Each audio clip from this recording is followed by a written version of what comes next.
Bismillahirrahmanirrahim. Bapak Rektor, Bapak-Bapak, Ibu-Ibu, Saudara-saudara sekalian, Assalamualaikum warahmatullahi wabarakatuh.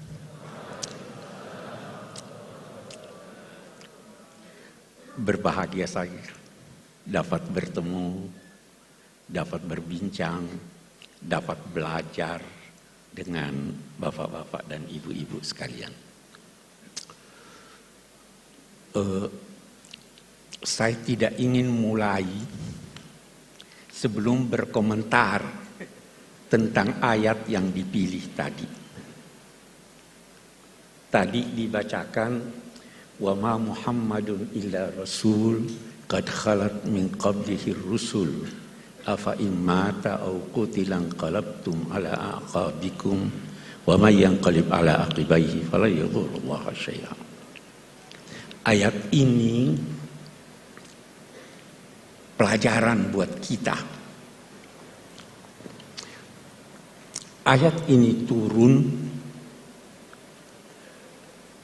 setelah perang Uhud. Sebahagian sahabat Nabi meninggalkan medan perang.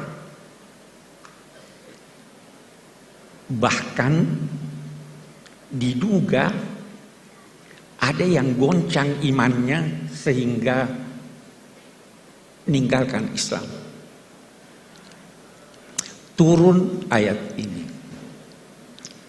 Ada satu penafsiran yang saya anggap baik sekali dari seorang pemikir Aljazair, Malik bin Nabi. Beliau berkata, ayat ini pelajaran buat kita semua, bahwa jangan menilai baik buruknya sesuatu dengan mengaitkannya pada sosok yang mengucapkannya. Sahabat-sahabat yang meninggalkan medan perang dan yang boleh jadi meninggalkan Islam itu karena mereka terkagum-kagum pada Nabi pada saat hidupnya, dan begitu tersebar bahwa beliau wafat, beliau meninggalkan. Ini karena mereka mengaitkan kebenaran dengan sosok manusia. Jangan pernah menilai baik buruknya sesuatu karena ada materi. Jangan pernah mengaitkan baik buruknya sesuatu karena ini diucapkan oleh profesor ini, itu, dan sebagainya. Nilailah baik buruknya sesuatu itu dari idenya, bukan dari orangnya. Walaupun itu diucapkan oleh Nabi Muhammad SAW, selama ucapan itu bersumber dari pribadi beliau, bukan dari Allah Subhanahu wa Ta'ala. Karena itu sebagian sahabat Nabi, kalau Nabi berucap, itu bertanya, ahada ra'yun am huwa wahyun. Apa ini pendapat pribadimu atau ini wahyu? Kalau wahyu, sami'na wa ata'na. Tapi kalau pribadi Nabi, boleh jadi beliau keliru. Nah, ini saya kira pilihan yang baik untuk mengingatkan kita. Dan untuk menjadikan kita ketika menilai atau membaca tafsir-tafsir dari siapapun, termasuk orang-orang yang kita kagumi, jadikanlah kebenaran baik atau buruknya sesuatu itu berdasarkan ide yang disampaikan. Itu yang pertama. Nah, tafsir karya ulama Indonesia cukup banyak, tetapi tidak banyak yang komplit 30 juz. Itu satu. Dan tidak banyak juga yang dalam bahasa Melayu atau bahasa Indonesia. Turjumanul Mustafid karya Abdul Rauf Singkel, Allah yarhamu, itu dinilai sebagai kitab tafsir berbahasa Melayu pertama yang komplit. Walaupun perbedaan pendapat ada. Itu dinilai, ada yang menilainya terjemahan dari tafsir Al-Baydawi. Snokor-Holonyo berpendapat begitu. Tetapi tafsir Al-Baydawi panjang ini tidak pendek. Sehingga ada yang menilai bahwa itu adalah terjemahan dari tafsir Al-Jalalain. Betapapun, saya tidak ingin masuk kepada ini terjemahan atau bukan. Tetapi yang jelas bahwa beliau perintis penafsiran Al-Quran dalam bahasa Indonesia. Kita ingin ini kembali. Rintisan ini perlu sekarang. Kalau kita mau cari, siapa yang bisa merintis, menulis tafsir Al-Quran dalam bahasa Inggris? Yang pertama lakukan itu Muhammad Asad, orang Austria yang asalnya Yahudi. Tetapi itu Yahudi yang baik, bukan Zionis. Saya bermimpi ketika kita mengenang Syekh Abdul Rauf Singkel yang tafsirnya itu berpengaruh selama 3 abad. Beliau wafat tahun 1690-an.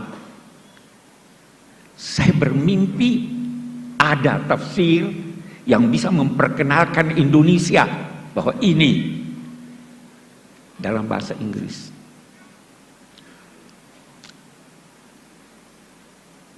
Itu kita, walaupun isinya boleh jadi sebagian kita tidak setuju. Apalagi kalau kita bicara tafsir Al-Baydawi. Ada di tafsir Al-Baydawi. Nah ini di pesantren-pesantren pasti masih dibaca sekarang ya. Ada di tafsir Al-Baydawi dikutip hadis la tatara'a narahuma, tidak boleh saling terlihat api yang digunakan memasak antara apinya orang Muslim dan apinya orang Yahudi. Terus dia berkata, itu firman Allah, wala tattakhidul yahuda wan nasara auliya, adalah larangan mempekerjakan orang Yahudi. Ini nggak bisa. Itu dibantah sudah oleh ulama-ulama yang lain. Tapi kita berkata itu pada masanya. Pada masa kita situasi telah berbeda. Jadi walaupun kita membaca, kita kritis. Betapapun Syekh Abdul Rauf Singkel adalah perintis yang harus kita hormati dan kita ikuti jejak beliau dalam hal yang benar. Saya pindah. Syekh Nawawi Banten, Allah yarham. Ini orang sangat istimewa. Jangan pernah menduga bahwa yang superior itu dalam bidang agama orang Arab. Tidak. Beliau gurunya orang Arab. Sampai dikenal sebagai apa? Sayyidu Ulama'il Hijaz. Beliau diminta mengajar di Al-Azhar. Orang dari mana? Dari Serang. Ini pewarisnya.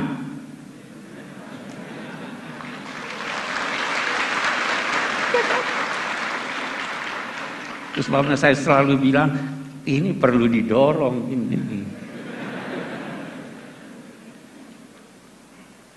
Kenapa Syekh Nawawi mendapat tempat yang begitu besar?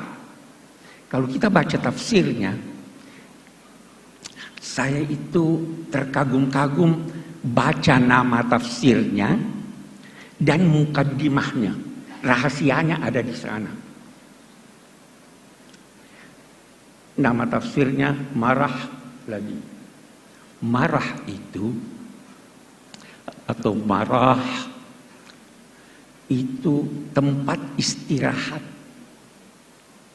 Labid itu orang yang menetap. Dia merasa beristirahat ketika membaca Al-Quran. Dia menetap di sana, tapi dia bersahabat dengan Al-Quran. Anda mau bersahabat dengan Al-Quran, dia beritahu Anda rahasia-rahasianya. Saya baru tadi cerita soal Al-Ibriz,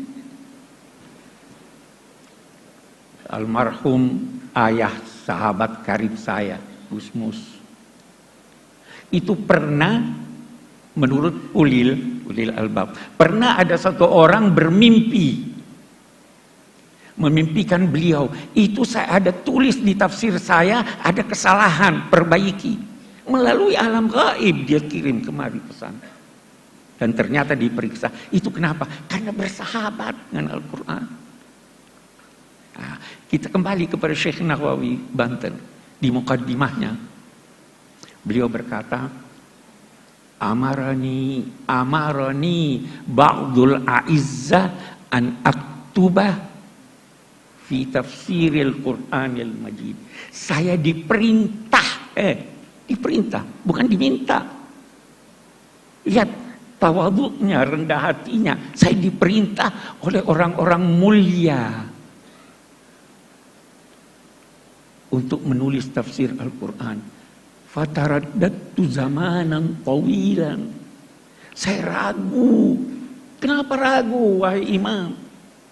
Jangan sampai saya termasuk kelompok orang yang dinyatakan Nabi man fassara al-Qur'ana bi ra'yihi falyatabawwa maka. Ini orang takut. Tidak gampang-gampang tafsir. Ini sudah alim besar ini masih takut dia menafsirkan. Memang itu. Allahu nazzala ahsanal hadis kitaban mutasyabihan taqsya'irru minhu juludul ladzina amanu. Baru setelah itu wa tatma'innu qulubuhum. Ya kan? Setelah merasa takut, zamanan, waktu yang panjang, saya nggak bisa, takut saya salah. Terus beliau menulis apa? Maka saya menulis iqtidaan bis salafis salih, mengikuti orang-orang alim sebelum saya. Baru ada hal yang menarik lagi dari mukaddimahnya. Li'anna di kulli zamanin tajdida. Allahu Akbar. Ini tahun berapa itu? Tahun 1890-an barangkali ya. Dia sudah bicara tentang tajdid.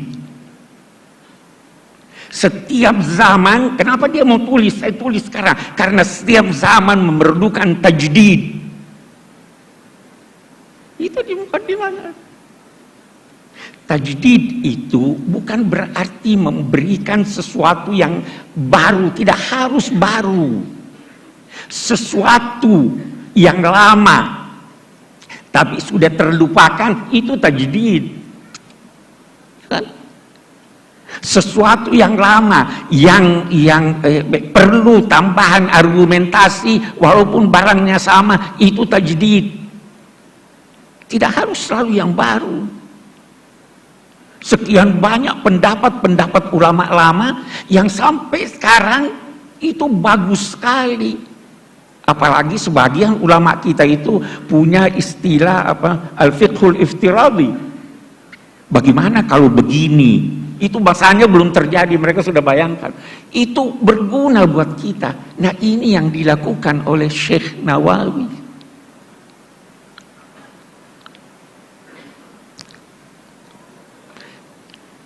Sekali lagi, beliau sangat takut salah tetapi ingin untuk menjelaskan, mengikuti as-salafus saleh. Dari sini lahir apa yang dinamakan syarat-syarat seorang penafsir. Supaya tidak keliru. Memang saya pernah waktu mengajar masih di Makassar, baca itu syarat-syaratnya Imam Suyuti, itu banyak sekali syarat-syaratnya. Ini Pak, tidak bisa Pak, kita ini syarat ini harus ngerti bahasa Arab dengan segala ininya, usul fikih ini. Saya jawab mereka, itu buat yang mau menafsirkan seluruh Al-Quran. Tapi kalau mau menafsirkan 1-2 ayat, tidak harus semuanya itu, ya kan? Dan itu untuk yang mau menafsirkan, bukan untuk yang mau menyampaikan tafsir. Beda itu, ya kan? Walaupun demikian, karena ini mahasiswa yang saya harap ini Pak tidak bisa Pak kita ini. Saya bilang begini deh, kita mari lihat syarat-syarat. Imam Suyuti berkata, syarat pertama sahhatul aqidah. Akidahnya harus lurus. Saya bilang, kita ganti aja ini. Bagaimana? Objektivitas. Asal objektif. Tidak harus. Anda boleh mengambil pendapat orientalis. Asal dia objektif. Tidak harus sahhatul aqidah. Akidahnya salah. Tapi, kalau benar, al-hikmatu dhalatul mu'min. Terus bagaimana ini? Saya bilang tidak usah perhatikan itu. Syarat, hindari saja sebab-sebab kekeliruan. Sebab kekeliruan itu salah satu diantaranya tidak ngerti bahasa Arab.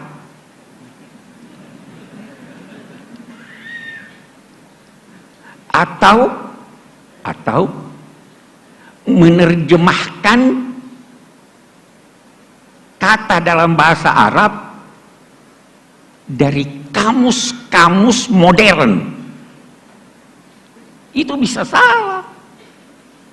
Pernah tersebar itu Nabi Muhammad sebelum jadi Nabi sesat dia itu. Kenapa? Itu kan di Quran, wa wajadaka dhallan fahada.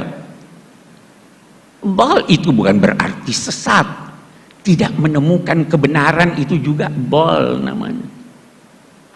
Antadilla ihdahuma, kalau ada dua perempuan, itu juga itu saya sudah beri saran, itu saya tidak tahu apa sudah diperbaiki atau tidak.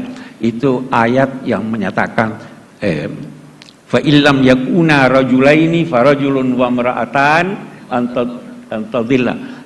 Diterjemahkan begini, kalau tidak ada dua orang lelaki, tidak ada seorang lelaki, maka dua orang perempuan. Masa tidak ada seorang?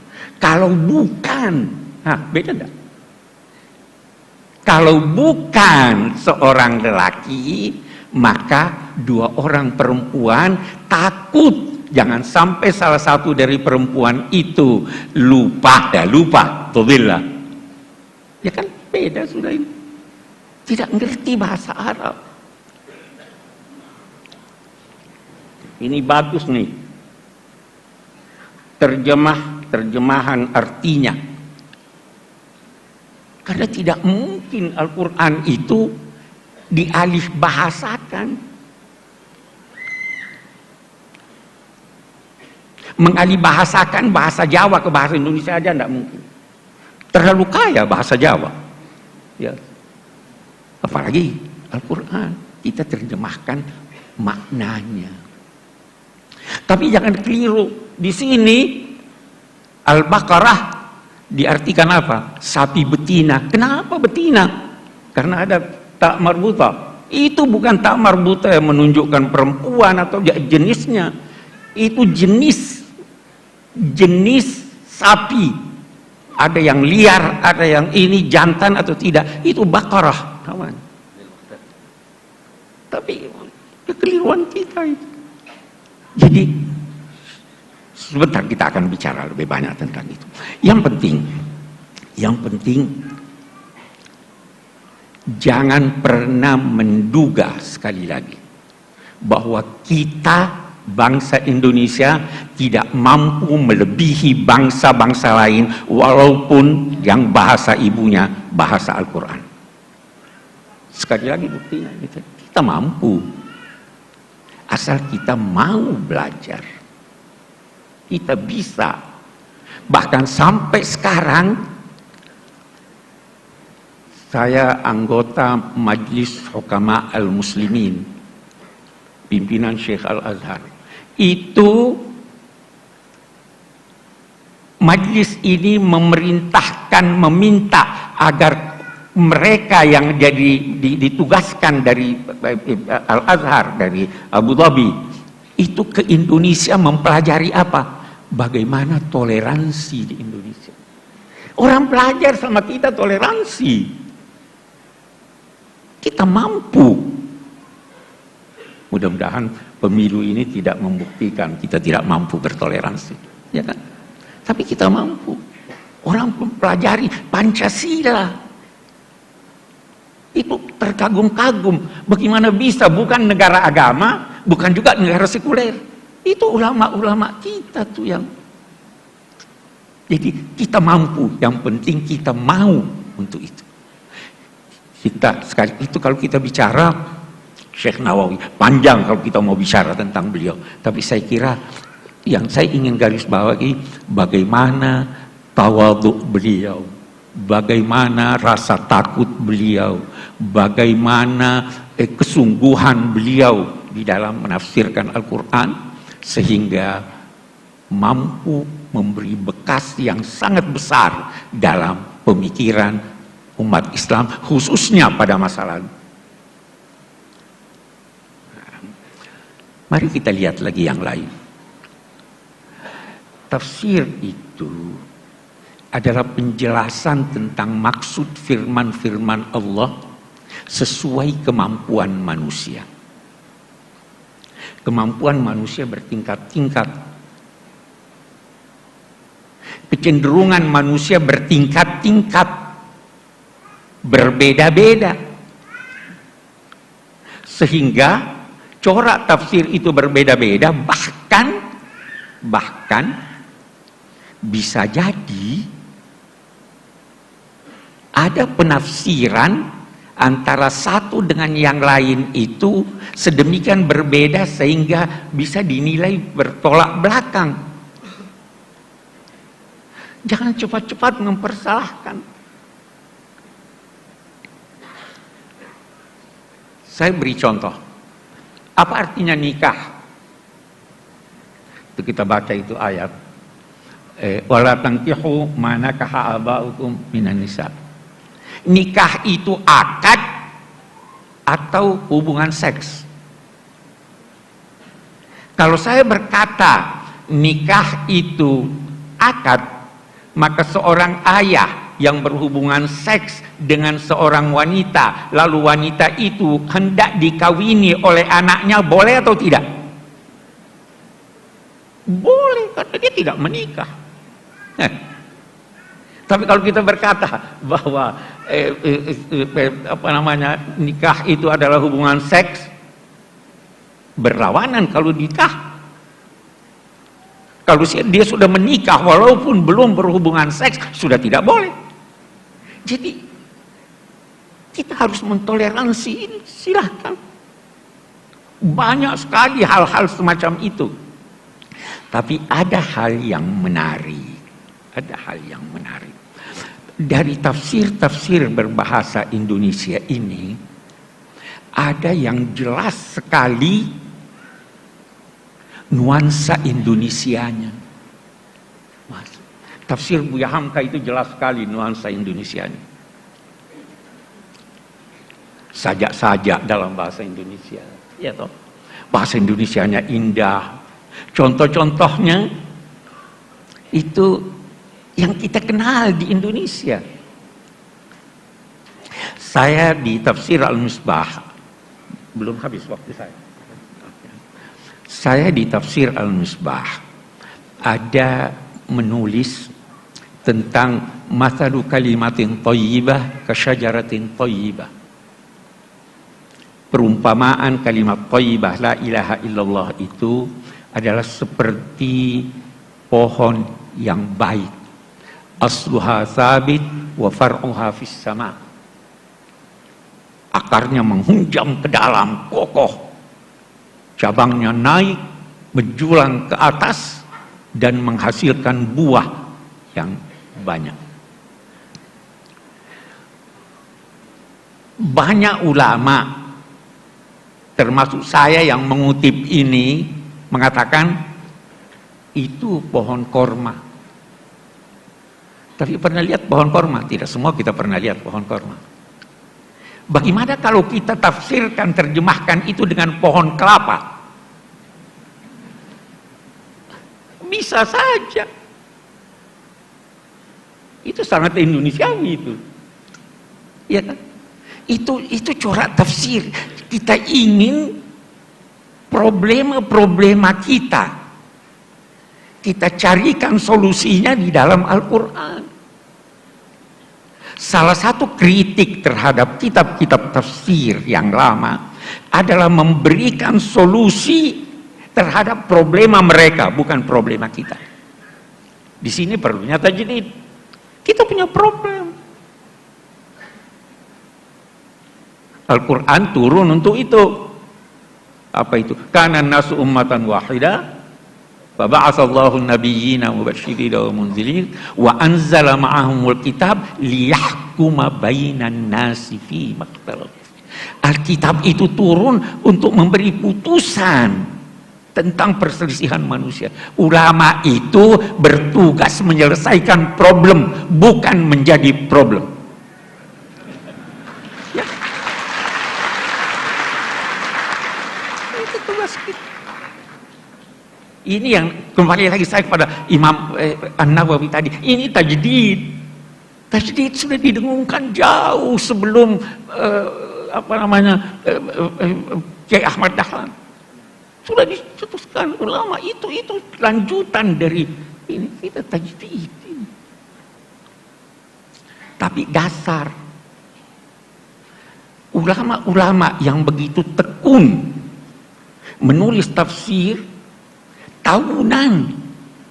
Itu tafsir Al-Furqan 30 tahun. Itu pertanyaan yang datang ditulis setelah 30 tahun baru jadi. Itu pun ada kritik. Terlalu ahli bahasa. Padahal tidak semua bisa diartikan, punya arti dalam bahasa Indonesia. Banyak sekali. Satu contoh, umum. Aqimus shalah apa artinya? Memang dirikan salat. Apa itu yang dimaksud? Qama itu, satu dulu hal. Qama itu berarti berdiri, itu sikap sempurna. Anda mau hormat orang sambil baring nggak sempurna, sambil duduk nggak sempurna. Qama. Sehingga qama itu berarti ketika berkata aqimus shalah, sempurnakan pelaksanaan salat. Khusyuknya, sebelum khusyuknya, sunnahnya, wajib, itu aqimus shalah. Mau diterjemahkan apa nih sekarang? Ya terjemahan artinya. Kalau kita hanya terjemahan begitu, seperti yang seringkali kita temukan di Al-Furqan, itu bisa atuz zakah. Apa artinya atuz zakah? Tunaikan. Atu itu bisa berarti sempurna.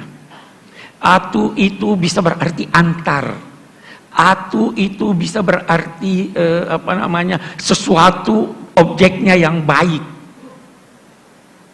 Tuh. Jadi jangan jadikan di bulan Ramadan masa pameran kemiskinan. Tidak, atuz zakat. Ulama-ulama saya teringat itu Syekh Muhammad Rashid Ridha di dalam tafsir Al-Manar. Dia itu menulis tafsirnya untuk majalah Al-Manar. Seringkali dia tidak sempat merujuk ketika menulis. Maka ketika dia tulis tentang Atu, dia katakan, sepanjang ingatan saya, itu dia terus yatin, bukan apa, subhanallah. Walat yatinal fahishata min nisaikum, yatina ya. Ya. Ini orang alim besar nih, tapi sembunyi diri nih. Saya tidak pernah setuju sama dia.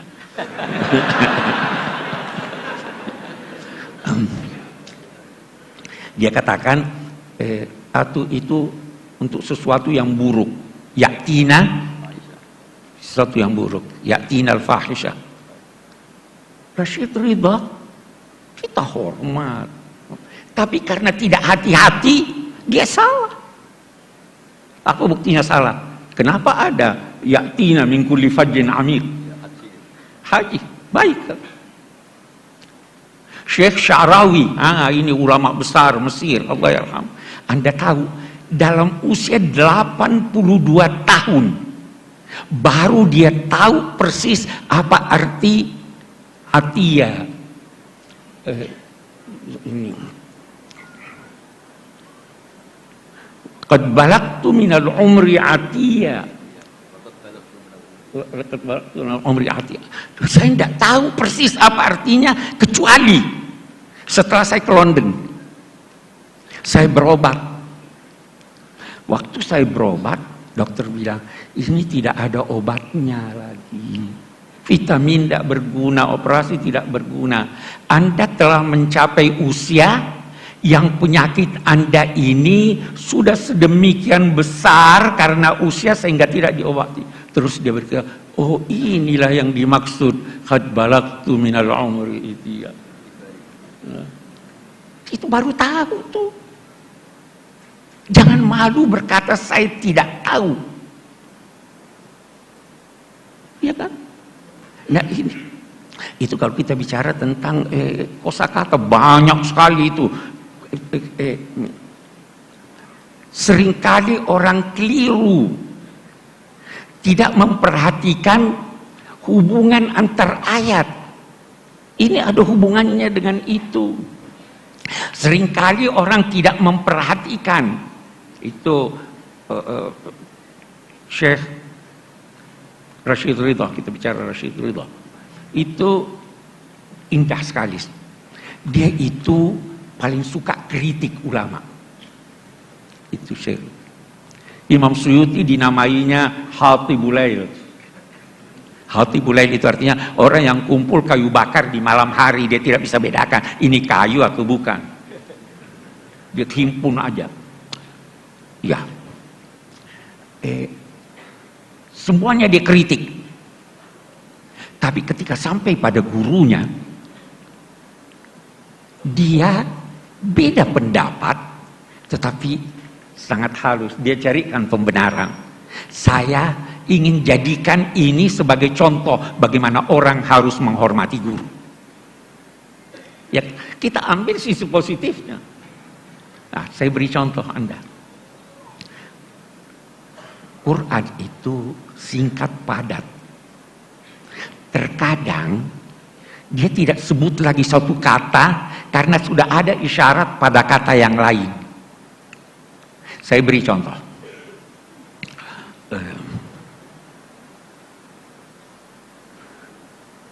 Ja'alakumul laila litaskunu fihi wan nahara mubsira. Allah menciptakan buat kamu malam supaya kamu dapat tenang, tidur tenang. Dan menciptakan siang terang benderang. Ini ada kata yang tidak disebut. Allah menciptakan buat kamu gelap, malam itu gelap supaya kamu dapat tenang tidur. Kenapa dia tidak sebut gelap? Karena di sini sudah ada dia sebut mubsiran. Tapi dia tidak sebut untuk apa itu mubsiran, karena sudah ada di sana lawannya. Sama dengan Zuyi dan linnasi hubbus syahawati minal nisa'i. Diperindah bagi manusia kecintaan kepada perempuan. Memangnya perempuan tidak cinta laki-laki? Kenapa tidak disebut? Tidak disebut kan? Wal banina, dan anak laki-laki. Memangnya anak perempuan tidak disebut? Saya punya 4 anak perempuan, semua saya cintai. Ya kan? Kenapa begini? Singkat, Al-Quran ingin berkata, karena saya sudah sebut di sini An-Nisa, saya tidak perlu sebut Ar-Rijal, karena di sana saya sebut itu. Itu di Quran banyak sekali. Hubungan antar ayat itu banyak sekali. Yang biasa karena tidak memperhatikan itu, kita masuk dalam kekeliruan pada penafsiran ayat-ayat Al-Quran. Itu kita lihat. Dan ulama-ulama kita itu tidak segan-segan mengoreksi pendapatnya. Saya pernah ditanya, Pak Kuras, koreksi enggak? Ada enggak kesalahan di tafsir Al-Misbah yang banyak? Koreksi enggak? Saya bilang saya serahkan pada yang lain untuk mengoreksi, karena saya sudah tua, saya sudah tidak bisa. Kalau Pak Hasbi As-Siddiqi itu, dia koreksi. Itu ulama beneran. Itu ulama-ulama kita. Iya kan? Jadi sebenarnya sekali lagi saya ingin katakan, kita ini alhamdulillah punya potensi yang sangat besar untuk mengembangkan ilmu pengetahuan. Dan mungkin yang diperlukan adalah tekad dan bantuan Allah Subhanahu wa taala. Yakinlah kalau Anda bersahabat dengan Al-Quran, dia akan menyampaikan pada Anda rahasia-rahasia. Baik melalui bacaan Anda maupun melalui ilham. Itu kan, baca itu, Iqra bismi rabbikal ladzi khalaq, khalaqal insana min 'alaq. Baru dia Iqra wa rabbukal akram alladzi 'allama bil qalam. Yang kedua nih yang kita mau, 'allamal insan. Itu dapat ilham Anda. Tanyakanlah kepada mereka yang banyak menulis tentang itu. Anda dapat ilham. Al-Quran itu tidak habis-habis maknanya. Tidak ubahnya seperti alam raya ini. Bumi kita ini dari dulu seperti ini. Tapi setiap saat ada rahasia baru kalau kita pelajari. Kalau Anda belajar Al-Quran, setiap saat Anda bisa mendapatkan rahasia baru. Yang disampaikan boleh jadi melalui penelitian Anda, atau boleh jadi melalui mimpi, melalui ilham, dan sebagainya. Itu sebabnya dia katakan Iqra wa rabbukal akram. Dia bukan katakan wa rabbukal karim. Karim itu apa artinya? Dari segi bahasa kita biasa artikan mulia, ya. Bukan dong mulia. Salah satu yang dikembangkan oleh ulama-ulama dewasa ini adalah tidak memahami kosakata Al-Quran kecuali dengan merujuk pada Al-Quran. Al-Quran menggunakan kata karim, rizqun karim, rezeki yang karim, zaujun karim, pasangan yang karim, zillun karim. Banyak. Apa artinya karim ini? Kalau saya berkata mulia, apa sih mulia itu? Karim itu sesuatu yang terbaik menurut objeknya. Kalau saya berkata rizqun karim, kalau rezeki itu, rezekinya itu, rezeki lagi bisa macam-macam rezeki. Kita ambillah duit. Apa itu rezeki? Yang banyak tapi halal. Kalau banyak tidak halal bukan karim. Pasangan yang karim, yang sesuai. Itu zilun karim, daungan, semuanya itu karim. Karena itu sekali lagi kita tidak bisa terjemahkan mulia. Mulia itu apa? Mulia itu yang langka. Kalau tidak langka tidak mulia. Itu sebabnya permata yang hebat dinamai ahjar karimah. Yang Anda butuhkan. Kalau Anda tidak butuhkan, tidak karim. Walaupun lengkap.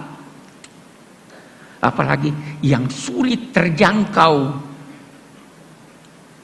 Itu makna-makna yang mesti bisa kita kembangkan dan menghasilkan makna-makna baru dalam konteks tafsir. Ini sudah dirintis oleh ulama-ulama kita. Kita perlu kembangkan. Kita perlu ini. Karena apa yang ditulis jangan jauh-jauh.